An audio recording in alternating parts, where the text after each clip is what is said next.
Praise the lord. ప్రభు అయిన యేసుక్రీస్తు నామంలో మీకు శుభాభివందనాలు తెలియజేస్తున్నాను. అందరూ బాగున్నారా?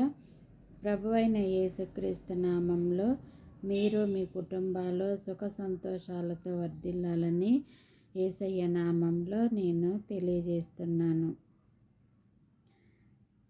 ఈరోజు వాగ్దానము ద్వితీయోపదేశ కాండము 7వ అధ్యాయము 9వ వచనము ద్వారా దేవుడు మనతో మాట్లాడుతున్నాడు. నీ దేవుడైన యెహోవా 1000 తరముల వరకు కృప చూపువాడు. నమ్మతగిన దేవుడనియు నీవు తెలుసుకొనవలెను. నీ దేవుడైన యెహోవా 1000 తరముల వరకు కృప చూపువాడు. నమ్మతగిన దేవుడనియు నీవు తెలుసుకొనవలెను.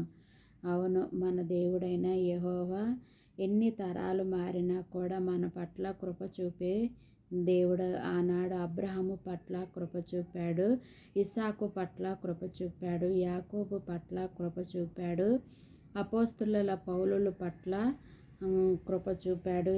ఇప్పుడు ఈ తరంలో కూడా మన పట్ల కృప చూపుతూనే ఉన్నాడు. అందుకు మన దేవుడు నమ్మకమైన దేవుడని మనము తెలుసుకోవాలి.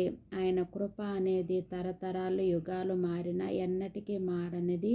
ఆయన కృప, ఆయన ప్రేమ అది ఎప్పుడు నమ్మదగినది అని మనము తెలుసుకోవాలి. ఆమేన్.